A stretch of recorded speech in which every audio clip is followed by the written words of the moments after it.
3 ऐसी चीजें हैं, अगर इसको कोई व्यक्ति जान गया, यकीन मानिएगा वो सफल होगा ही।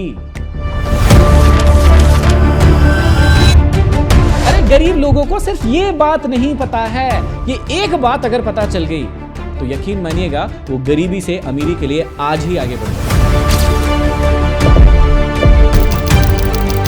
अरे मैदान में हारा हुआ इंसान फिर भी जीत सकता है, लेकिन जो व्यक्ति मन से ही हार गया वो कैसे जीते? मैंने अपने आप को समझाया कि भाई दौड़ नहीं सकता है तो चल, अगर चल नहीं सकता है तो धीरे धीरे चल, अगर धीरे धीरे भी नहीं चल सकता है तो रैंक, लेकिन चलना मत छोड़ भाई। और उस समय मैंने एक कोटेशन लिखा कि जिंदगी में एक बात हमेशा याद रखना, बड़ा नौकर बनने से अच्छा है छोटा मालिक बन जाना महेंद्र। जीवन में हमेशा खुश रहो। अरे गरीबी तो ये चुटकियों में खत्म हो जाएगी, लेकिन दिक्कत है कि लोगों को ये 3 सीक्रेट पता ही नहीं है। अरे लोग गरीब पैसों से नहीं होते भाई, गरीब लोग होते हैं उनके माइंडसेट से। तो नमस्कार साथियों, आज का ये जो पॉडकास्ट है ये एक डिस्कशन पॉडकास्ट है। इसमें मैं अपनी टीम मेंबर के साथ बात करने वाला हूं और इस बात को हम बहुत ही गहराई से डिस्कस करने वाले हैं कि अगर आपकी अर्निंग 0 है या बहुत कम अर्निंग हो रही है तो वहां से चलकर लखपति और करोड़पति बनने तक का रोड मैप क्या होगा। इस रोड मैप को हम जानने वाले हैं। क्यों जानने वाले हैं? क्योंकि एक समय मैं भी अपनी लाइफ में 0 रुपए कमा रहा था, अपने पिताजी के साथ गैरेज में काम करता था और वहां से लेकर यहां तक की जर्नी मैंने कैसे पूरी की पूरी जर्नी बनाई है, इसको हम डिटेल में समझने वाले हैं। तो चलिए वेलकम करते हैं मेरे टीम मेंबर का। हरिओम मेरे साथ में है। कैसे हो हरिओम आप? बहुत ही अच्छा हूँ सर मैं, और मुझे बहुत ही अच्छा लग रहा है आज आपके साथ यहाँ पर बैठ के पॉडकास्ट करना, मतलब बातचीत करना। जैसा कि आपने बताया कि आज का जो हमारा टॉपिक है वो 0 से करोड़पति बनने तक का सफ़र।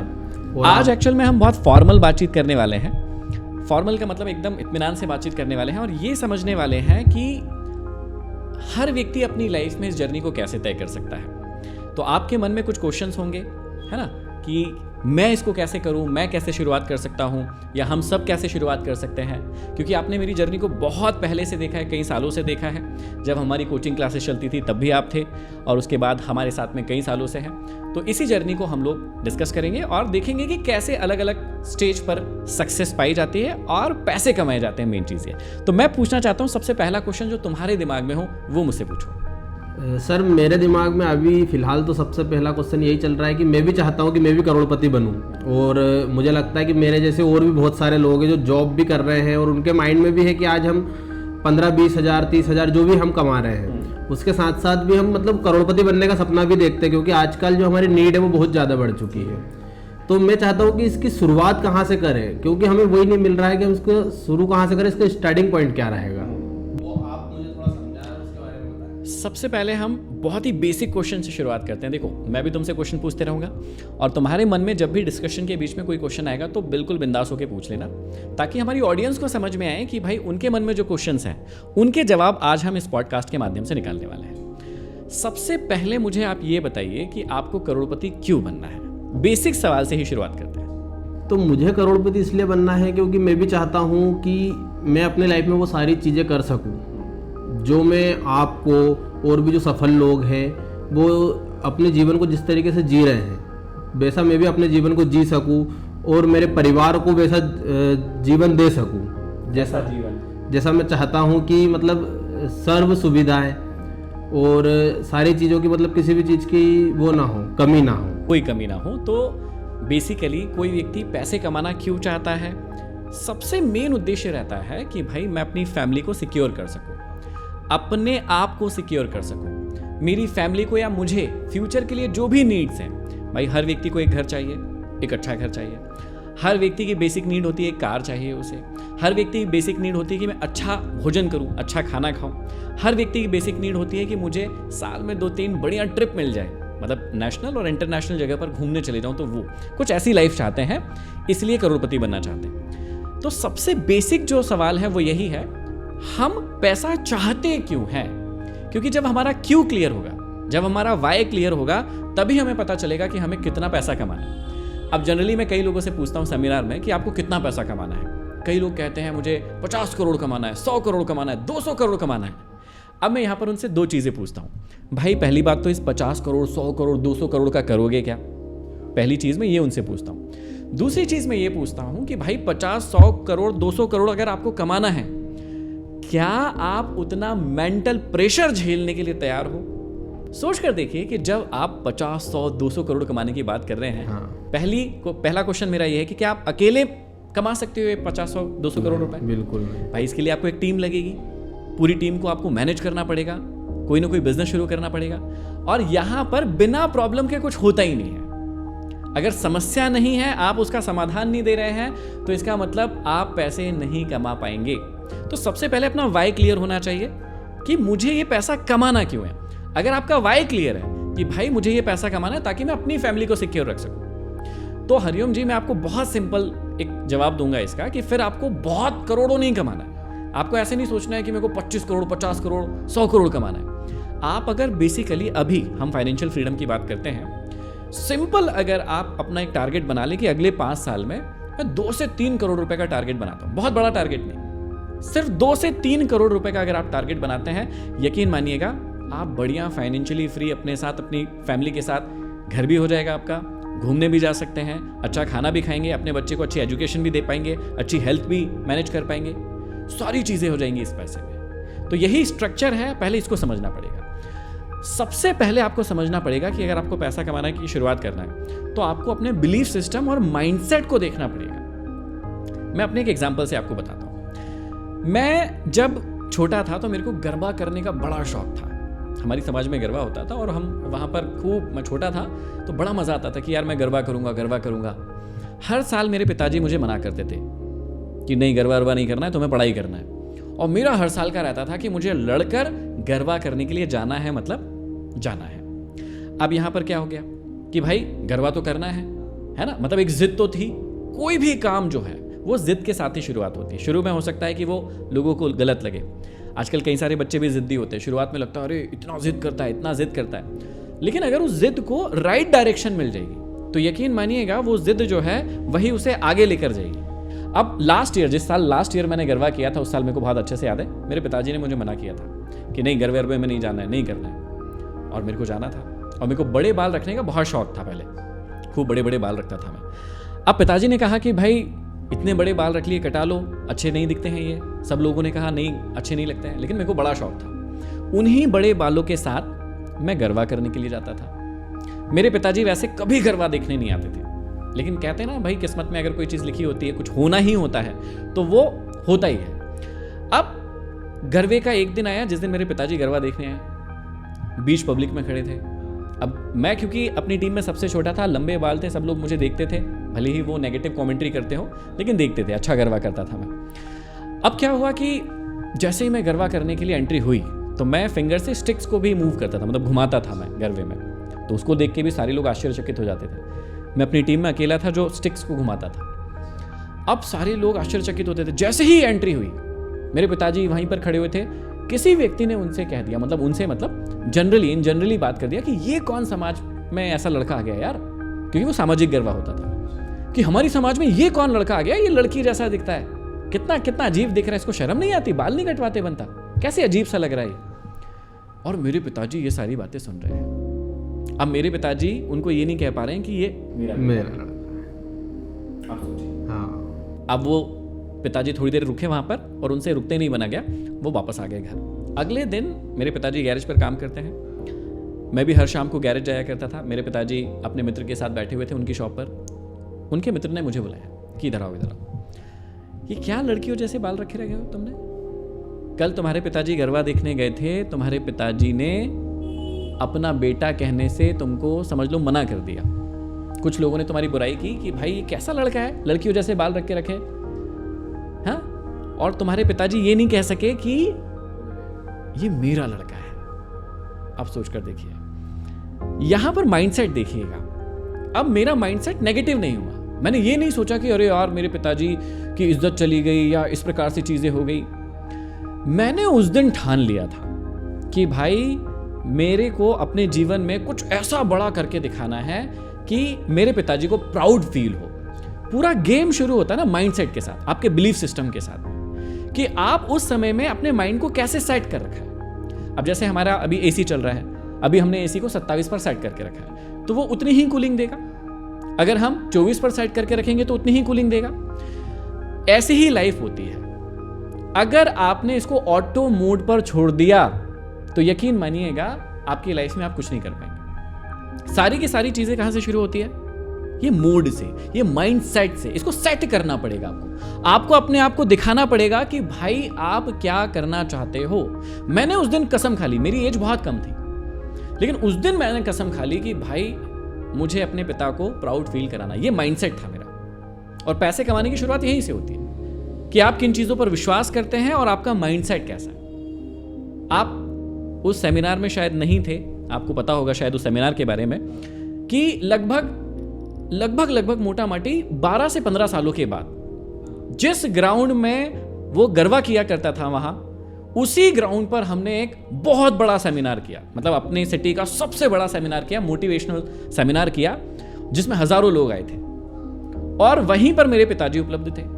और वहीं पर मेरे पिताजी के पास में लोग नहीं, उस समय भी नहीं जानते थे कि यही मेरे पिताजी हैं। वही उसी ग्राउंड में मेरे पिताजी के सामने अब लोग तारीफ कर रहे हैं कि क्या लड़का है यार, 22-23 साल की एज में क्या बढ़िया सेमिनार करता है यार, क्या बातें बोलता है यार। ये खेल होता है माइंडसेट का और बिलीफ सिस्टम का। और पैसे कमाने की पूरी शुरुआत यहीं से होती है। तो सबसे पहली चीज, अगर आपको या किसी भी भाई बहन को जीरो से शुरुआत करना है या कम पैसों से शुरुआत करना है और आगे बढ़ना है, सबसे मेन चीज क्या है? जिद करना पड़ेगा। अपने माइंड को ना सेट करना पड़ेगा। ये माइंड अगर सेट नहीं है, अगर ऑटो मोड पर है कि भाई एसी है, चालू है, ऑटो मोड पर है, कभी ठंडा हो जाएगा, कभी वापस गर्म हो जाएगा, कभी ठंडा कभी गर्म, अगर आप उसको हिसाब से छोड़ देंगे ना, फिर वो आपको प्रोग्रेस नहीं करवाएगा। इसको सेट करना पड़ेगा। तो सबसे पहली चीज ये है, माइंडसेट की चीज है। क्लियर हो गया कि सबसे पहली चीज अमीर बनने के लिए, बड़ा बनने के लिए क्या चाहिए? आपकी जिद और आपका माइंडसेट सही होना चाहिए। अब दूसरी जो चीज आती है, कितना ही अच्छा बिलीफ सिस्टम होगा, कितना ही अच्छा माइंडसेट होगा, लेकिन अगर आपके जीवन में स्किल नहीं है, क्योंकि स्किल नहीं है तो भाई कुछ नहीं हो पाएगा। अब मेरी लाइफ की कहानी जो एक बहुत फिल्मी और ड्रामेटिक कहानी है। मेरे को 7th क्लास में मैथ्स में सप्लीमेंट्री आ गई थी, है ना। मैथ्स मेरा बहुत वीक था, पढ़ने में मैं बहुत कमज़ोर था। 9th क्लास में फिर से मैथ्स में सप्लीमेंट्री आ गई। सप्लीमेंट्री की परीक्षा भी दी, लेकिन मैं वो सप्लीमेंट्री की परीक्षा जो है पास नहीं कर पाया। मैं फेल हो गया था, उसमें फेल हो गया। और वो जो टर्निंग पॉइंट था मेरी लाइफ का, वो बहुत बड़ा टर्निंग पॉइंट था, क्योंकि मैं बाकी सारी स्किल्स में अच्छा था। मेरे को डांस करने में बड़ा मज़ा आता था, मुझे गाना गाने में बड़ा मज़ा आता था। एनसीसी से मैं, एनसीसी जो है उसमें मैं CSM था, तो बाकी चीज़ों में मेरे को बड़ा मज़ा आता था। लेकिन भाई पढ़ाई के नाम पे कई बच्चों को रोना आता है, बस वही रोना मेरा था।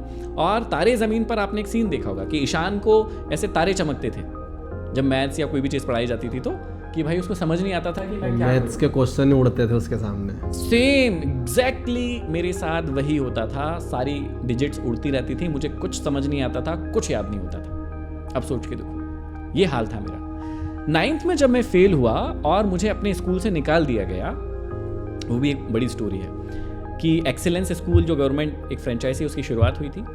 और उसमें ये नियम था कि भाई हमारे स्कूल से जो फेल हो जाएगा बच्चा, उसको नहीं रखा जाएगा। और उस साल उस स्कूल से एक ही बच्चा फेल हुआ, जो कि मैं था, और मुझे उस स्कूल से निकाल दिया गया। अब सोच कर देखिए, अब मुझे किसी भी स्कूल में एडमिशन नहीं मिल रहा। मेरे पिताजी इतने एबल नहीं हैं, उनकी अर्निंग इतनी अच्छी नहीं है कि वो मुझे प्राइवेट स्कूल में डाल सके। कोई भी सरकारी स्कूल में जाना है मुझे, अब क्योंकि मैं एक्सीलेंस से फेल हुआ हूँ तो बाकी स्कूल मुझे रख नहीं रहे हैं। जैसे तैसे करके मेरा एक स्कूल में एडमिशन हुआ, और वहाँ पर एडमिशन हुआ, मतलब उसमें भी मेरी बड़ी बेइज्जती हुई। वहाँ के प्रिंसिपल ने ये कहा कि स्कूल से तुम फेल होके आए हो, हमारी स्कूल का रिजल्ट खराब करोगे तो तुमको हम कैसे रख लें। अब उस समय मैं छोटा था, 9th क्लास फेल होकर गया था, क्या उम्र रही होगी मेरी।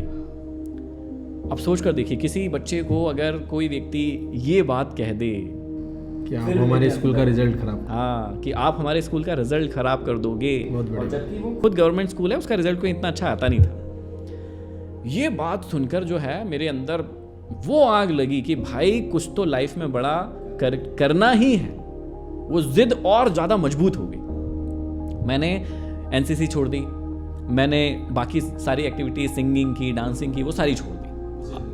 मैंने कसम खा ली कि भाई आज के बाद मेरे को सिर्फ और सिर्फ पढ़ाई करना है, कोई ना कोई स्किल सीखना है, कुछ ना कुछ अच्छा सीखना है। और वहीं पर जो है मेरी पहली बार मेरे गुरु से मुलाकात हुई और वहीं पर मैंने सबसे पहले इंग्लिश स्पोकन सीखना शुरू किया, एक स्किल।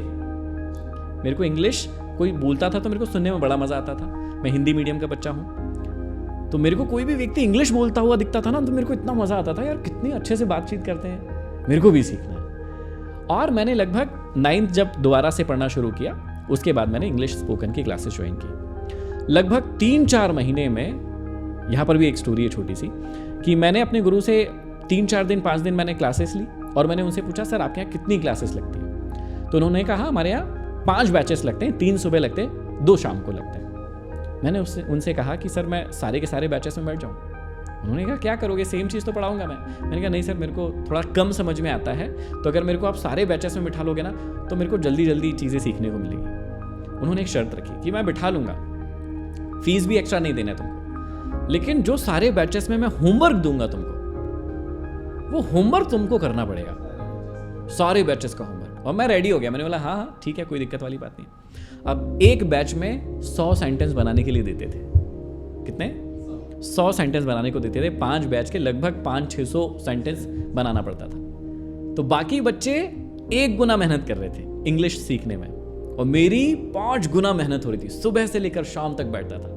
अब इंग्लिश स्पोकन जब आप सीखने जाते हैं तो वहाँ पर GD होता है, डिबेट होता है, स्पीच देना पड़ता है आपको, ग्रुप डिस्कशंस होते हैं। तो लोगों के हो रहे थे एक बार, और उसमें भी वो डरते थे कि मैं स्पीच क्यों दूँ, मैं डिबेट क्यों करूँ, मैं कैसे करूँ, मुझे तो आता ही नहीं है। और मेरे को वही अपॉर्चुनिटी मिली 5 बार। सोच कर देखिए, दिन में 5 बार स्पीच दे रहा हूँ, दिन में 5 बार डिबेट कर रहा हूँ, ग्रुप डिस्कशन कर रहा हूँ। तो जो सेकंड और सबसे इंपॉर्टेंट चीज है आपकी लाइफ में, अपने आप से पूछो कि आपने अपनी जिंदगी में सबसे ज्यादा समय किस स्किल को दिया है। अब आज हम, आपको पता है, स्टॉक मार्केट की क्लासेस लेते हैं, क्रिप्टो की क्लासेस लेते हैं, AI की क्लासेस लेते हैं, अभी हमारा बिजनेस का क्लासेस शुरू होने वाला है, इमोशन मास्टरी की क्लासेस लेते हैं। मैं सारे सब्जेक्ट पढ़ाता हूँ। कई लोग सोचते भी हैं कि यार इतने सारे सब्जेक्ट कैसे पढ़ा सकता है एक व्यक्ति, लेकिन ये कैसे आया मेरे अंदर, ये समझ में आ रहा है आपको? कि मैंने कई साल सिर्फ और सिर्फ किसको दिए हैं? स्किल। कौन सी स्किल थी वो? टीचिंग की स्किल। क्योंकि 3-4 महीने में बहुत अच्छी इंग्लिश सीख गया था। मेरे गुरु ने कहा कि भाई तुम अच्छी खासी इंग्लिश अब बोलने लगे हो और बहुत जल्दी सीख लिया है तुमने, तो तुम अब बच्चों के सेंटेंस चेक करना शुरू कर दो। यहां से शुरुआत हुई थी। मेरे गुरु ने कहा कि तुम जो बाकी बच्चे होमवर्क करके लाते हैं ना, इनका होमवर्क चेक करो। मैंने कहा ठीक है सर। मैं उनका होमवर्क चेक करने लगा, उसमें मेरी स्किल और डेवलप हो गई, सेंटेंस में अच्छे से पहचानने लगा, ध्यान से चेक करने लगे, बहुत अच्छे से चेक करने लगा। उसके बाद उन्होंने कहा कि यार एक काम करो, मैं आज नहीं आ पाऊंगा, एक काम करो तुम ये वाला टॉपिक पढ़ा दो। यहां से शुरुआत हुई थी मेरी टीचिंग की। तो मैं पढ़ाने लगा, फिर उनको कॉन्फिडेंस आया कि नहीं ये पढ़ा लेता है, समझा लेता है। अच्छा, वही 9th 10th की एज, बहुत कम एज थी। कई बच्चों को दिक्कत भी होती थी कि वो कॉलेज के होते थे या 11th 12th के होते थे और मैं पढ़ाता था, लेकिन मेरी पढ़ाने की टेक्निक थोड़ी सी ठीक हो गई थी, तो इसलिए उनको कॉन्फिडेंस था कि नहीं यार ये अच्छे से पढ़ाएगा। और यहाँ से मेरी 4-5 साल की जर्नी शुरू हुई टीचिंग की। मैं स्कूल भी पढ़ता था और स्कूल के बाद जो भी टाइम मिलता था मुझे, वहाँ पर मैं मेरे संस्थान में जाता था और वहाँ पढ़ाता था इंग्लिश। और फिर मैंने कंपटीशन एग्जाम की तैयारी करना शुरू कर दिया था, तो वो भी 3-4 महीने में अच्छी खासी तैयारी हो गई थी। उसके बाद मैं वापस से टीचिंग करने लगा था। दूसरी और जो सबसे इंपॉर्टेंट चीज है, आपको अपनी लाइफ में एक ना एक ऐसी स्किल सीख कर रखना होगा जो आपको पैसे कमाने की ताकत देगी। अब बच्चे क्या करते हैं, मैं कई बच्चों से पूछता हूं कि यार तुम्हारे पास कौन सी स्किल है। अब स्किल का मतलब वो क्या समझते हैं कि कोई भी स्किल हो और उसका नाम ले देते हैं। सर मेरे को ना गाना अच्छा लगता है, या मेरे को ना पढ़ना अच्छा लगता है, या मेरे को खाने के बारे में चीज़ें अच्छी लगती है। स्किल ये नहीं होती भाई। आपको अपने आप से एक बेसिक क्वेश्चन पूछना है। बेसिक क्वेश्चन क्या है पता है? मैं ऐसा आज कौन सा काम कर सकता हूं जो किसी व्यक्ति की प्रॉब्लम सॉल्व कर सकता है, उसकी कोई नीड कंप्लीट कर सकता है, या उसके जीवन में कोई पेन है, कोई दर्द है, उसको खत्म कर सकता है। अब जैसे आप वीडियो एडिटिंग करते हैं, तो ये भी एक स्किल है। तो ये किस प्रॉब्लम को सॉल्व कर रही है अभी? ये हमारी टीम की कि हमको वीडियो एडिट करना है, तो ये हमारी टीम की एक प्रॉब्लम है कि भाई हम वीडियो शूट कर रहे हैं लेकिन इसको अच्छे से एडिट भी करना है। तो आप क्या कर रहे हो, आपके अंदर क्या स्किल है? वीडियो एडिटिंग की स्किल है, या शूट भी करवाते हो आप कई बार, तो शूटिंग की स्किल है, ये भी स्किल है अपने आप में। हमको ये देखना है कि इस स्किल से किसी की प्रॉब्लम सॉल्व हो रही है क्या? यस, हो रही है ना? इससे हमारे तत्वम या हमारी फैमिली की एक प्रॉब्लम है कि यार हम वीडियो शूट कर रहे हैं लेकिन अच्छे से एडिट भी करना है, तो वो प्रॉब्लम हम सॉल्व कर पा रहे हैं। अब जितने भी लोग हमको देख रहे हैं उनके मन में ये क्वेश्चन डाल रहा हूं मैं, क्या आपने अपने जीवन में 3-4 साल, क्योंकि आप मेरे पास कई सालों से हो, तो आपने इतने सालों में रह के, मेरे साथ रह के, हमारी टीम के साथ रह के इस स्किल को डेवलप किया है। ऐसे मैं भी एक समय में कहीं पर था, अपने गुरु के पास था, वहां पर मैंने टीचिंग की स्किल को डेवलप किया। यहां पर आपने वीडियो शूटिंग, एडिटिंग की स्किल को डेवलप किया। अब मैं लोगों से पूछना चाहता हूं कि भाई आपके पास ऐसी कौन सी स्किल है, ऐसी कौन सी पहली एक स्किल है जो किसी ना किसी व्यक्ति की प्रॉब्लम को सॉल्व कर रहा हो, कोई पेन कम कर रहा हो, या फिर किसी की नीड, कोई ना कोई नीड होनी चाहिए जो कंप्लीट कर रहा हो। अब मैं यहां पर एक एग्जांपल दे देता हूं आपको। आपके जमाने में कैसेट चलते थे, कैसेट देखें आप? हाँ। जिनसे गाने सुनते थे। कैसेट अभी है क्या? नहीं। कैसेट के बाद क्या आया? सीडी आई। हाँ। सीडी में कई साल गाने सुने लोगों ने। हाँ। उसके बाद वो सीडी आई, अभी है क्या? नहीं, सीडी। फिर क्या आया? पेन ड्राइव के पहले एक आईपॉड आया था। छोटे छोटे से आईपॉड्स होते थे, इतने बड़े बड़े, अगर आपको याद है। हाँ। तो वो आईपॉड में बहुत सारे गाने भरा जाते थे, लेकिन आज वो आईपॉड है क्या? सीधा फिर पेन ड्राइव और मोबाइल आए। तो समझना ये है कि हर चीज की एक समय में जरूरत होती है। कुछ चीजें यूनिवर्सल है, जैसे टीचिंग, ये यूनिवर्सल है, लेकिन किसी एक टॉपिक की टीचिंग ये यूनिवर्सल नहीं है भाई। टाइमली टॉपिक भी बढ़ेंगे, टॉपिक भी अलग होंगे। जैसे मैं मान लो मैथ्स पढ़ाता था, लेकिन अभी बहुत सारे चेंजेस आ गए स्कूल के मैथ्स में, कंपटीशन एग्जाम के मैथ्स में। पहले मैं लाइफ कोच भी हूं, तो मैं लोगों को लाइफ के बारे में भी चीजें सिखाता था। लेकिन अब देखो, ये पिछले 5-6 साल में आपने यहां रह के सीखा कि कितने चेंजेस आए, है ना? स्टॉक मार्केट आया, क्रिप्टो मार्केट आया, उसके बाद AI की इंडस्ट्री आई, कितना ज्यादा चेंजेस हो रहा है। अब मैं एक टीचर हूं, अगर मैं सेम टॉपिक को पढ़ाते रहूंगा, सेम चीज करते रहूंगा, तो क्या मेरी ग्रोथ होगी? बिल्कुल नहीं। अगर तुम सेम तरीके से वीडियो एडिट करते रहोगे, जो हम आज से 5-6 साल पहले करते थे, सिंपल कट लगाते थे, पोस्ट कर देते थे, अच्छे व्यूज आते थे। लेकिन आज कट से काम चलेगा क्या? नहीं चलेगा। आज हमको बहुत तगड़ी एडिटिंग करना पड़ता है। क्यों करना पड़ता है? क्योंकि ये समय की मांग होती है। तो दूसरा जो सबसे इंपॉर्टेंट चीज है कि आपके अंदर स्किल भी होना चाहिए, और वो स्किल को आपको अपडेट भी करते रहना पड़ेगा। एक स्किल होने से काम नहीं चलेगा। जैसे मेरे पास टीचिंग की स्किल है, तो अकेली टीचिंग की स्किल तो पावरफुल है, लेकिन वो अकेली काम की नहीं है। आपको क्या करना पड़ेगा? उसको पॉलिश करते रहना पड़ेगा टाइम टू टाइम। अगर आप पॉलिश नहीं करोगे तो फिर वहीं पर धराशायी हो जाओगे। जो आपने विजन देखा है या सपना देखा है, वो सपना पूरा नहीं हो पाएगा। तो दूसरी और सबसे इंपॉर्टेंट चीज क्या है? स्किल। आपकी स्किल मजबूत होना चाहिए। हाँ, और स्किल को कैसे सीखा जाता है? अब कई लोग यहीं पर अटक जाते हैं। जैसे मैं कई बार आप लोगों को भी कहता हूं कि ये वाली स्किल सीख लो, ये वाली स्किल सीख लो, तो लोगों को क्या लगता है कि कोई क्लास ज्वाइन कर लूं, कोई चीज पढ़ लूं और वो स्किल मेरे अंदर आ जाएगी। ऐसा नहीं होता है। स्किल को सीखने का सबसे बढ़िया तरीका, 2 तरीके बताता हूं मैं आपको, स्किल को कैसे सीखा जाता है। देखो, एक होता है लर्निंग पार्ट, एक होता है एक्शन लेने वाला पार्ट। तो जनरली आपकी उम्र में बच्चे क्या गलती करते हैं, लोग क्या गलती करते हैं, वो लर्निंग को देते हैं 80% समय, 80% टाइम देंगे लर्निंग को। और जो चीज सीखी है, जैसे आप वीडियो एडिटिंग सीख रहे हैं मान लो, या साउंड एडिटिंग सीख रहे हैं आप, 80% समय आपने किसको दे दिया? 8 घंटे किसको दे दिए? पढ़ने को। आपने क्लासेस देख ली, वीडियो देख लिए, या फिर AI से सीख लिया। लेकिन सिर्फ 20% समय कहां लगाया?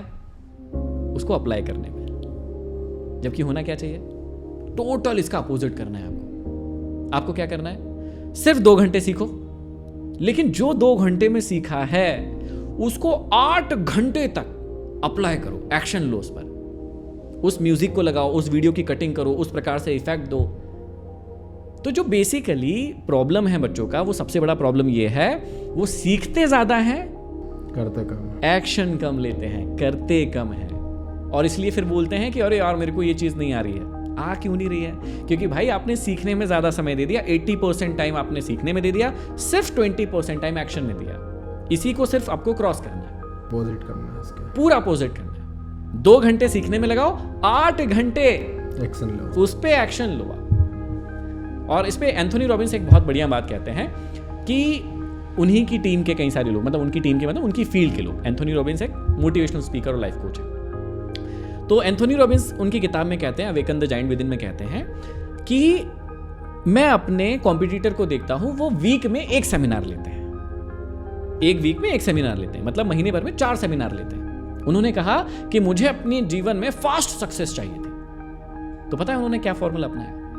उन्होंने एक दिन में 4-4 सेमिनार लेना शुरू कर दिया। इसको कहते हैं प्रोग्रेस करना, इसको कहते हैं स्किल को फास्ट तरीके से सीखना। कि उनका कॉम्पिटिटर एक महीने में सिर्फ 4 सेमिनार ले रहा है, लेकिन वो क्या कर रहे हैं, हर दिन 4-4 स्कूल, 4-4 कॉलेज, 4-4 अलग अलग ऑर्गेनाइजेशन में जा जाके सेमिनार ले रहे हैं। तो अब बताओ, आप ही बताओ किसकी ग्रोथ ज्यादा होगी? टोनी रॉबिन्स की होगी, क्योंकि वो क्या कर रहे हैं, ज्यादा एक्शन लेने पर काम कर रहे हैं। तो दूसरी और सबसे इंपॉर्टेंट चीज, अगर आपको भाई 0 से लेके लखपति और करोड़पति तक जाना है तो आपको स्किल सीखना पड़ेगा। स्किल सीखने के लिए आपको 2 से 3 साल देना पड़ेगा, तभी आप किसी स्किल में मजबूत होते हैं। और कैसा समय देना पड़ेगा? 20-80 का फॉर्मूला रट लो। 20% टाइम लगाऊंगा सीखने में और 80% टाइम लगाऊंगा एक्शन में।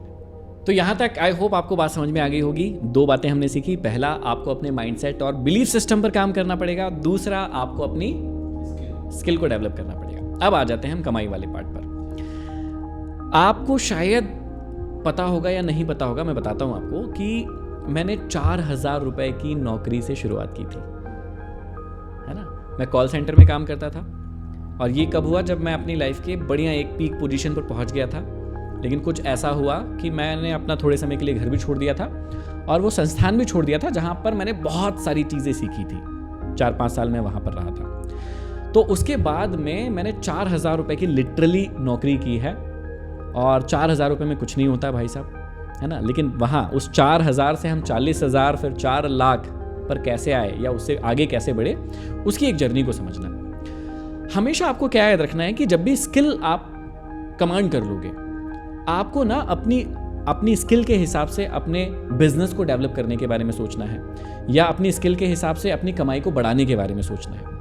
अगर आप एक कमाई है आपकी, उससे अगर आप सेटिस्फाई हो, आप लाइफ में कभी आगे नहीं बढ़ पाओगे। उस सेटिस्फैक्शन को आपको तोड़ना पड़ेगा। सेटिस्फैक्शन कैसे टूटेगा? आपको अपने आप से बात करना पड़ेगा बार बार कि आप क्यों कर रहे हैं इस काम को, क्यों कर रहे हैं इस काम को, क्यों कर रहे हैं। आप देखो, मेरे केस में बहुत सिंपल था, क्योंकि मेरी लाइफ में भाई एक बार मेरे पिताजी को शर्म झेलनी पड़ी थी, है ना। दूसरी बार मुझे स्कूल में एडमिशन नहीं मिल रहा था, है ना। प्रिंसिपल ने क्या कहा कि इस फेल लड़के को हम अपने यहाँ पर एडमिशन देंगे, हमारे स्कूल का रिजल्ट खराब करेगा। जबकि मैंने 9th और 10th उसी स्कूल में टॉप किया फिर बाद में, और उसका सर्टिफिकेट मिला मुझे, चांदी की चेन मिली थी, चांदी का लॉकेट मिला था मुझे, उसी स्कूल ने दिया मुझे। तो ये जिद होती है। खैर, तो अगर मुझे उस 4000 की नौकरी से 40,000 और 4 लाख तक आना था, तो मेरा वाई क्लियर था। मुझे पता था कि भाई मुझे अपनी फैमिली को एक अच्छी लाइफ देनी है, और ये कोई नहीं कर पाएगा, मुझे पता है। ये मुझे ही, देखो सबसे इंपॉर्टेंट चीज़ क्या होती है ना, अक्सर लोग कहते हैं कि भाई मेरे अंदर मोटिवेशन नहीं है, या मोटिवेशन की कमी लग रही है, या थोड़े दिन तो मेरा मन करता है। तुम लोगों का भी होता होगा ऐसे कि थोड़ा दिन खूब मन करता है, फिर थोड़े दिन बाद डाउन महसूस करते होंगे। एक्चुअल में जो मोटिवेशन का सबसे बड़ा सीक्रेट है ना, वो है रिस्पॉन्सिबिलिटी में, और कई लोग इस बात को नहीं समझते हैं। अगर तुम किसी चीज को लेकर रिस्पॉन्सिबल हो गए कि भाई ये मेरा काम है, मेरे को ही करना है, उस दिन से तुम्हें मोटिवेशन की जरूरत नहीं पड़ेगी। मोटिवेशन मतलब क्या होता है पता है? कोई व्यक्ति आएगा और तुम्हें कहेगा कि ये काम करो। अब क्या होगा दिक्कत, कि जब तक वो व्यक्ति तुम्हारे पास आते रहेगा और कहते रहेगा कि भाई करो करो करो, तब तक तो तुम उसको करते रहोगे। लेकिन जैसे ही वो व्यक्ति अपनी लाइफ में मशगूल हो गया, वो व्यक्ति अपनी लाइफ में चला गया कि भाई ठीक है अब मैं मेरा काम करूं, ये इसका काम कर रहा है, फिर तुम्हारी एनर्जी डाउन होगी, तुम किसी व्यक्ति का इंतजार करोगे, अब कोई व्यक्ति नहीं आ रहा। होता है ऐसा तुम्हारे साथ में कि भाई हमारे अंदर एनर्जी है, लेकिन वो कब तक है, जब तक कोई व्यक्ति उसको कह रहा है। कई बार ऑफिस में भी ऐसा होता होगा कि मैं कह के जाता हूं ऐसा कर दो ऐसा कर दो ऐसा कर दो, तब तक एनर्जी रहती है। फिर मैं जैसे ही थोड़ा गायब हुआ या कुछ अपने काम करने लगा, फिर वो एनर्जी डाउन हो जाती है। तो मोटिवेशन जो है उसकी जरूरत उन लोगों को पड़ती है जिन्होंने अपने जीवन में रिस्पॉन्सिबिलिटी नहीं ली है। जिस दिन आप रिस्पॉन्सिबिलिटी ले लोगे कि भाई ये 4000 की जो आय हो रही है मेरी, मैं कॉल सेंटर में काम करता था, मुझे आज भी याद है उस 4000 के पैसे से मैंने पहली बार अपना एक छोटा सा फोन खरीदा था, नोकिया का। तो मेरे को पता था कि ये मेरी रिस्पॉन्सिबिलिटी है कि इस 4,000 को मुझे 40,000 तक कैसे ले जाना है, इस 40,000 को मुझे 4 लाख तक कैसे ले जाना है। तो सबसे इंपॉर्टेंट बात है, अपनी आय को आपको बढ़ाते रहना पड़ेगा, और बढ़ाते रहने का सबसे बढ़िया तरीका है टेक रिस्पॉन्सिबिलिटी, जिम्मेदारी लो। पहले आपका वाई क्लियर करवाया मैंने, है ना, माइंडसेट और बिलीफ सिस्टम से कि करना क्यों है। घर बनाना है, फैमिली को अच्छी लाइफ देनी है, माता पिता के लिए करना है, पत्नी के लिए करना है, बच्चों के लिए करना है, खुद के लिए करना है, समाज के लिए करना है। अपना वाई क्लियर हो गया, टेक रिस्पॉन्सिबिलिटी कि भाई मुझे करना ही है, मैं ही हूं जो इसको करूंगा, और कोई नहीं आएगा इसको करने। दिक्कत क्या है, हम किसी का इंतजार करते रहते, कोई आएगा मुझे धक्का लगाएगा, कोई आएगा मुझे धक्का लगाएगा। और इसीलिए व्यक्ति मोटिवेशन, इंस्पिरेशन और डिसिप्लिन में फर्क नहीं समझ पाता। देखो, मोटिवेशन का मतलब होता है कोई आके आपको धक्का लगाएगा, नहीं लगाया आप काम नहीं करोगे, है ना। स्कूल में आपको यही सिखाया गया, टीचर रहता था तो आप पढ़ते थे, नहीं रहता था तो नहीं पढ़ते थे। एग्जाम का डंडा आता था तब आप पढ़ते थे, एग्जाम नहीं है तो मस्ती मार रहे। इंस्पिरेशन का मतलब क्या होता है कि कोई आके आपको नहीं कहता है, लेकिन वो इतना अच्छे से काम करता है कि आपको उसको देखकर करने का मन करता है कि यार ये बढ़िया काम कर रहा है यार, तो मैं भी इस काम को करता हूं। इसको कहते हैं इंस्पिरेशन। लेकिन वो कब आएगी, जब आप किसी को देखोगे, खुद के अंदर वो फीलिंग लाओगे। अब सबसे इंपॉर्टेंट चीज है डिसिप्लिन और एक सिस्टम बेस्ड काम। डिसिप्लिन और सिस्टम बेस्ड काम में क्या होता है, आप कोई मोटिवेशन का इंतजार नहीं कर रहे होते हो, आप किसी इंस्पिरेशन का काम इंतजार नहीं कर रहे होते हो। आपको पता है मेरी ये रिस्पॉन्सिबिलिटी है, मुझे ये काम करना है, मुझे अपनी लाइफ में यहां हूं, यहां पहुंचना है। अब मेरे को ये डिसाइड करना है कि भाई मैं सुबह 5 बजे उठूं कि 6 बजे, और कब उठूंगा तो मेरे अंदर एनर्जी भी रहेगी और मेरा ये काम कंप्लीट भी हो जाएगा। इसको बोलते हैं डिसिप्लिन। डिसिप्लिन का मतलब होता है आपका मन हो कि ना हो, कोई फर्क नहीं पड़ रहा है आपको सिर्फ एक बात से फर्क पड़ता है, आज ये काम होना था, ये काम हुआ कि नहीं हुआ। बस इतनी सी चीज से आपको फर्क पड़ेगा। तो जिस दिन आप रिस्पॉन्सिबिलिटी लेना सीख जाओगे, जैसे मैंने सीखा कि भाई जब कुछ सालों के लिए मेरे पिताजी से मेरी बातें बंद हो गई थी, है ना, हरकतें मेरी भी वैसी थी, लेकिन ठीक है, लाइफ में ऐसा टाइम आता है, सबकी लाइफ में ऐसा फेज आता है। तो कुछ समय के लिए मेरे पिताजी से, मेरी फैमिली मेंबर से मेरी बात बंद हो गई। अब उस टाइम में मैं बहुत अकेला पड़ गया था। रिस्पॉन्सिबिलिटी तो ले ली थी कि मुझे अपनी लाइफ, अपने फैमिली की लाइफ को चेंज करना था, लेकिन अभी फैमिली मेंबर भी साथ नहीं दे रहे हैं। तो लाइफ में ऐसी भी कंडीशन आती है कि जब फैमिली के लिए कुछ करना है लेकिन फैमिली मेंबर अभी साथ नहीं दे रहे, इट्स ओके, कोई दिक्कत वाली बात नहीं है। आपने रिस्पॉन्सिबिलिटी ली है ना, लगे रहो। पता मैं क्या करता था, एक समय ऐसा आया मेरी लाइफ में जब मैं अपने पिताजी के गैरेज में काम करने लगा था कुछ सालों के लिए। मैंने वो गैरेज छोड़ा और फिर से तैयारी करने की शुरुआत कर दी थी। फिर से कंपटीशन एग्जाम की तैयारी करने लगा था मैं, और मैं सुबह जाता था संस्थान, यकीन मानो 4 बजे, सुबह 4 बजे मैं संस्थान पहुंच जाता था और रात को आता था 8 बजे। और इस टाइम में मैं सिर्फ एक टाइम खाना खाता था और वो था शाम को। सुबह भूखे पेट चले गए, दिन भर अपना पानी में गुजार दिया, दिन भर पढ़ते रहे। कंपटीशन एग्जाम की तैयारी कर रहा था मैं, बैंक, रेलवे, एसएससी पढ़ाता भी था और खुद भी तैयारी करता था। और सोच कर देखो कि शाम को आकर जो खाना रखा हुआ था फैमिली के द्वारा, उसको खाया, सो गए, अगले दिन फिर से 4 बजे उठे और वापस से काम पर लग गए, तैयारी करने के लिए लग गए। उसका रिजल्ट ये मिला कि 1 साल के बाद मेरा IBPS करके एक एग्जाम होती, उसमें सिलेक्शन हो गया था। तो ये रिस्पॉन्सिबिलिटी का नतीजा है कि भाई आप जो करना चाहते हो वो आपको मिलेगा। ऐसे कैसे नहीं मिलेगा? कई बच्चे कहते हैं कि अरे यार नहीं मिलता, लेकिन तभी तो कहते हैं ना, कोशिश करने वालों की कभी हार नहीं होती, लहरों से डरकर नौका पार नहीं होती। भाई आसमान में भी छेद होगा, लेकिन पत्थर को तबीयत से उछालना तो पड़ेगा। अब तबीयत से उछालने का मतलब क्या है? ये जो मैं सुबह 4 बजे उठ रहा था हर दिन, ये था पत्थर को तबीयत से उछालना, कि दिन भर एक बार खाना खा रहे हैं, एक बार खाना खा रहे हैं सिर्फ शाम को। ये मुझे याद दिलाता था मेरा मकसद, ये मुझे याद दिलाता था मेरी रिस्पॉन्सिबिलिटी, कि तुम्हारी ये रिस्पॉन्सिबिलिटी है कि तुम्हें अपनी लाइफ और अपनी फैमिली की लाइफ को चेंज करना है।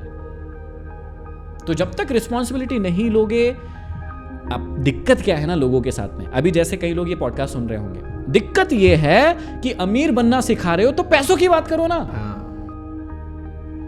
समझ में आ रही है बात? कि अगर सर आप हमको 0 से लेके लखपति या करोड़पति बनाना सिखा रहे हो, तो आप पैसे की बात क्यों नहीं कर रहे हो? यहां पर पैसा कमाना सिखाओ ना। जबकि उनको यह बात नहीं पता है कि पैसा बाय प्रोडक्ट है भाई। हाँ। पैसा आपको तब मिलेगा जब आप किसी की पेन या प्रॉब्लम को सॉल्व करोगे, किसी की नीड को कंप्लीट करोगे। और वो कब कर पाओगे? जब आप खुद स्किलफुल होंगे। जब आपके अंदर कोई स्किल ही नहीं है तो आप कैसे किसी को वैल्यू दे पाओगे? सोच कर देखो भाई। जितने भी लोग आज कम पैसे कमा पा रहे हैं या नहीं कमा पा रहे हैं, क्या कारण है उसका? कि वो किसी व्यक्ति के लिए यूजफुल नहीं है। उनके पास कोई ऐसी चीज नहीं है कि वो किसी की प्रॉब्लम का सोल्यूशन दे पाए। उनके पास कोई ऐसी चीज नहीं है कि भाई वो किसी की नीड को फुलफिल कर पाए। अब एक व्यक्ति मान लो हंसा रहा है, एक व्यक्ति हंसा रहा है, वो किस नीड को फुलफिल कर पा रहा है? भाई आज लोगों के अंदर इतना स्ट्रेस है, एंजाइटी है, टेंशन होता है, ओवर थिंकिंग करते हैं, तो उनका शो देखकर उनको मजा आता है, अच्छा लगता है, तो वो व्यक्ति पैसे कमा रहा है। अगर हमारी बात सुनकर किसी को इंस्पिरेशन मिलती है, कोई व्यक्ति अपनी लाइफ में कुछ सीखता है, स्टॉक मार्केट सीखता है, क्रिप्टो मार्केट सीखता है, बिजनेस सीखता है, इमोशनल इंटेलिजेंस सीखता है, तो उसकी लाइफ में वो प्रॉफिट हो रहा है। तो आपको यह समझना पड़ेगा कि भाई अगर आपको लाइफ में आगे बढ़ना है, अगर आपको लाइफ में अच्छा पैसा कमाना है, तो इस चीज को छोड़ दीजिए कि सिर्फ स्किल होगी उससे काम चल जाएगा। स्किल वो होना चाहिए जिससे किसी व्यक्ति की पेन या प्रॉब्लम सॉल्व। क्या लग रहा है? मतलब यहां तक बातें समझ में आई? हाँ। क्या क्या समझ में आया? सबसे पहले क्या समझा? सबसे पहले हमको हमारा माइंडसेट सही करना है। माइंडसेट, सेट, वो शब्द सुन लीजिए, सेट। माइंड को सेट करना पड़ेगा। एसी की तरह ऑटो टेम्परेचर पर नहीं रखना है, सेट कर देना है। उसके बाद हमको किसी भी एक स्किल को पावरफुल और अच्छी बढ़िया करना है। एक स्किल ऐसी लेना है जिससे लोगों की पेन, प्रॉब्लम और नीड का सलूशन मिले। जब तक किसी की पेन या प्रॉब्लम या नीड का सलूशन नहीं दे रहा हूं, पैसा नहीं आएगा, वो आपको पैसा नहीं देगा। जितनी बेसिक नीड को कंप्लीट करोगे उतना बेसिक पैसा मिलेगा। जितनी एडवांस लेवल की या बड़ी नीड को पूरा करोगे उतना ज्यादा पैसा मिलेगा। भाई डॉक्टर के पास किसी व्यक्ति को हार्ट अटैक आता है तो वो भाव ताव करता है क्या? नहीं करता ना, सीधा बोलता है भाई जल्दी से जल्दी इलाज करो, कितना पैसा लग रहा है ये लो। क्यों? क्योंकि वहां पर नीड या प्रॉब्लम ऐसी है, पेन ऐसा है कि तुरंत रिजल्ट नहीं मिला तो बहुत बड़ी दिक्कत हो सकती है। तो बेसिक क्वेश्चन ये है कि आप किसी व्यक्ति की कितनी बड़ी पेन, प्रॉब्लम या नीड का सॉल्यूशन दे रहे हैं। जितना बड़ा पेन होगा, जितनी बड़ी प्रॉब्लम होगी, उतना अच्छा सॉल्यूशन दीजिए, उतना अच्छा पैसा आप कमा पाएंगे। तो अब हमको बहुत इंपॉर्टेंट बात समझना है कि भैया पेन, प्रॉब्लम का सॉल्यूशन देके आप पैसे कमाने की शुरुआत तो कर दोगे, लेकिन अगर आपने एक ही इनकम के सोर्स पर भरोसा कर लिया तो यकीन मानिएगा आप वो नहीं बन पाओगे जो आप बनना चाहते हो, या उतने पैसे नहीं कमा पाओगे जितना कमाना चाहते हो। जितने भी सफल लोग हुए हैं, आप उनका इतिहास उठाकर देख लीजिएगा, कोई भी व्यक्ति एक इनकम के सोर्स पर कभी भरोसा नहीं करता है। मैं आपको छोटे छोटे से एग्जांपल देता हूं, आपको समझ में आएगा। अगर आपको लगता है कि भाई क्रिकेटर जो है क्रिकेट खेलने से ज्यादा पैसे कमाता है, तो आपको बहुत बड़ी गलतफहमी है। क्रिकेटर क्रिकेट खेलने से ज्यादा पैसे नहीं कमाता, एक्चुअल में वो एडवर्टीजमेंट करने से ज्यादा पैसे कमाता है, ब्रांड से ज्यादा पैसे कमाता है। ऐसे ही अगर आपको लगता है कि एक सिंगर जो है गाना गाकर ज्यादा पैसे कमाता है, तो आपको बहुत बड़ी गलतफहमी है। गाना गाने से उसको पैसा नहीं मिलता ज्यादा। कई सिंगर रोते हैं, कई सिंगर्स के इंटरव्यू सुनिएगा, वो बताते हैं कि भाई गाना गाने से हमको कुछ नहीं मिलता। वो अपने शोज करते हैं, स्टेज शोज करते हैं, वहां से उनको एक अच्छी इनकम होती है। ब्रांड प्रमोशन करते हैं, वहां से एक अच्छी इनकम होती है। तो आपको क्या समझना पड़ेगा, जब तक आपकी लाइफ में मल्टीपल सोर्स ऑफ रेवेन्यू आप क्रिएट नहीं करेंगे, आपके ये लखपति या करोड़पति होने का ख्वाब सिर्फ ख्वाब रह जाएगा। जैसे हम अपनी ही बात कर लेते हैं, आपको हमने स्टॉक मार्केट सिखाया, आपको हमने आईपीओ लगाना सिखाए, तो अभी आपके देखो कितने आईपीओ लगे हैं। अभी इस बार में आपके करीबन 4-5 आईपीओ लग गए हैं, है ना। तो आईपीओ से आपने इनकम की, तो वो सैलरी आपको मिल रही है। अब आईपीओ भी आपके लग रहे हैं, तो ये आपकी सेकंड रेवेन्यू इनकम सोर्स हो गया, है ना। फिर ईटीएफ भी आप ले लेते हैं। तो इस प्रकार से जब तक आप multiple source of revenue create नहीं करेंगे, आप ग्रो नहीं कर पाएंगे। और क्यों नहीं कर पाएंगे उसका भी कारण समझिए। देखो, मैंने अपनी लाइफ में सबसे पहली इनकम का सोर्स बनाया था अपने बिजनेस को। मैं कोचिंग क्लासेस चलाता था, है ना। आप भी कंपटीशन एग्जाम की तैयारी करते थे, तो आप मेरे पास आए, आपने मेरे को फीस दी, वो हो गया मेरा फर्स्ट सोर्स ऑफ रेवेन्यू, ठीक है। उसके बाद मैंने उस पैसे को जो है प्रॉपर्टी में लगाया। अब मैं भाई कोचिंग क्लासेस पढ़ा रहा हूं, तो कोचिंग क्लासेस से जो इनकम हो रही है वो तो हो ही रही है, वो फर्स्ट सोर्स ऑफ रेवेन्यू हो गया। लेकिन जहां पर मैंने प्रॉपर्टी में पैसा लगाया, तो प्रॉपर्टी मेरे लिए दिन ब दिन पैसे बढ़ रहे हैं, मेरे ग्रो कर रहा है। फिर हम यूट्यूब पर आए, सोशल मीडिया पर आए, यूट्यूब से इनकम शुरू हुई, फेसबुक से इनकम शुरू हुई, ब्रांड से इनकम शुरू हुई। तब टिकटॉक था, टिकटॉक भी हमको पैसे देता था। फिर हम प्रमोशन भी करते थे। फिर उसके बाद स्टॉक मार्केट और क्लासेस शुरू की, अपना खुद का एप्लीकेशन हुआ। तो अभी लगभग 8-10 सोर्स ऑफ रेवेन्यू हमारे हैं। भाई अगर हम एक इनकम के सोर्स पर भरोसा करके बैठ जाएंगे तो क्या हम बड़ा बन पाएंगे? नहीं बन पाएंगे। क्या हम उतना पैसा कमा पाएंगे जितना हम कमाना चाहते हैं? तो अगर आपने एक स्किल को सीख लिया और अब आप आगे बढ़ चुके हैं तो आपको इस बात पर पूरा फोकस लगाना है। और मैं तो कह रहा हूं शुरू से ही लगाओ, स्किल भी सीखते जाओ और शुरुआत से ही सोचो। जैसे मैं टीचर हूं, मैं टीचिंग करता हूं, तो मैं शुरुआत से ही दिमाग लगाऊं कि मैं कहां से पैसा कमा सकता हूं। क्या मैं अपने वीडियो यूट्यूब पर डालकर पैसा कमा सकता हूं? फेसबुक पर डालकर पैसा कमा सकता हूं? क्या मैं इससे गोल्ड ले सकता हूं? क्या मैं इससे ETF ले सकता हूं? क्या मैं इसको प्रॉपर्टी में लगा सकता हूं? क्या मैं एफिलिएट इनकम कमा सकता हूं जैसे हम कमाते हैं? कई सारे जो ट्रेडिंग प्लेटफॉर्म होते हैं उनमें से, अभी तो हम फायर्स के साथ ऑफिशियली काम करते हैं, तो हम फायर्स को प्रमोट करते हैं, तो वहां से हमारी एफिलिएट इनकम आती है। तो शुरुआत से ही व्यक्ति को इस बात पर फोकस करना पड़ेगा कि भाई मेरे मल्टीपल सोर्स ऑफ रेवेन्यू मैं क्रिएट कर पा रहा हूं कि नहीं कर पा रहा हूं। एक्टिव इनकम के साथ क्या मैं साइड इनकम कर पा रहा हूं? साइड इनकम के साथ क्या मैं पैसिव इनकम शुरू कर चुका हूं? तो अक्सर लोग प्रॉब्लम में क्यों आ जाते हैं? एक इनकम का उनका सोर्स रहता है, फिर लाइफ में थोड़े बड़े ख्वाब होते हैं। जैसे इनकम आई कार ले ली, जैसे इनकम आई हाउस लोन ले लिया, जैसे इनकम आई आईफोन ले लिया। अब उनकी जिंदगी पूरी लोन में बीतती है। जबकि स्मार्ट व्यक्ति क्या करता है? स्मार्ट व्यक्ति अपने जीवन को थोड़े दिन गरीबी में बिताएगा। हमेशा याद रखना, अगर आप एक मिडिल क्लास फैमिली से हो, पैसे कमाने की शुरुआत कर दी है, सबसे बढ़िया, इस पॉडकास्ट का सबसे बढ़िया टिप मैं आपको देके जा रहा हूं। अगर आप मिडिल क्लास फैमिली से आगे बढ़ रहे हो, आपको शुरू के 3-4 साल गरीबी में बिताना है। मैंने 10 साल बिताए गरीबी में, और ऐसा नहीं है कि मेरे पास पैसा नहीं था, क्योंकि तुम बहुत सालों से जानते हो मुझे, तो तुम्हें पता है कि मैं ब्रांडेड कपड़े पहनने पर भरोसा नहीं करता था। कभी मैंने नहीं पहने, सिंपल नॉर्मल रहता था। 10 साल तक मैंने अपनी पर्सनल कार नहीं ली। जब हम पहली बार, आप सब लोग, हमारी टीम गए थे पहली बार कार लेने, तब हमने बहुत अच्छी कार खरीदी। हमारी सिटी की पहली कार थी जो हमारी सिटी में आई थी। इतनी महंगी कार ली हमने, लेकिन वो 10 साल के बाद ली। तो सबसे बढ़िया टिप क्या है? Multiple source of revenue create करो। Multiple source of revenue create करने के बाद करीबन 3-4 साल, मैंने तो खैर 10 साल गरीबी में गुजारे उसके बाद भी, और ऐसा नहीं कि पैसा नहीं था, अच्छा खासा पैसा था मेरे पास। लेकिन क्यों गरीबी में गुजारे? जो पैसा मैंने कमाया है वो है मेरी एनर्जी। कई लोगों को ये बात समझ नहीं आती है। मान लो मेरे पास आज 10 लाख रुपए है, अब ये मेरी कमाई की शुरुआत हुई है और 10 लाख रुपए मेरे पास आ गए। मैं क्या क्या कर सकता हूँ? उस 10 लाख से कार ले सकता हूँ, आईफोन ले सकता हूँ, गैजेट ले सकता हूँ, घड़ी ले सकता हूँ। लेकिन ये सारी की सारी चीजें क्या है? ये है लायबिलिटीज, ये असेट्स नहीं है। और मैंने अपने जीवन में शुरू में ही इस बात को सीख लिया था, मुझे लायबिलिटीज नहीं लेना है। शुरू के 10 साल सिर्फ और सिर्फ असेट्स में लगाना है। शुरू के 10 साल में मैंने जो भी पैसा कमाया, सारा का सारा पैसा मैंने असेट्स कमाने में लगा दिया। मतलब असेट्स लिए उनके, है ना, प्लॉट लेकर रख लिए, गोल्ड लेकर रख लिया, और 10 साल में वो सारे के सारे ऑलमोस्ट दुगने हो गए। तो जब डबल हो गए, तो जो पैसा मेरे पास एक्स्ट्रा आया था उससे मैंने अपने शौक पूरे करना शुरू कर दिया। और जो पैसा मेरा मेन था, जो मेन एनर्जी थी, जो मेरे लिए पैसे कमा के रख रही थी, आज तक भी मैंने उसको खर्चा नहीं किया। आज तक भी खर्चा नहीं किया। सोच कर देखो, मैंने कार कैसे ली? जो मेरी इनकम से इनकम जनरेट हुई थी, उससे मैंने कार ले ली।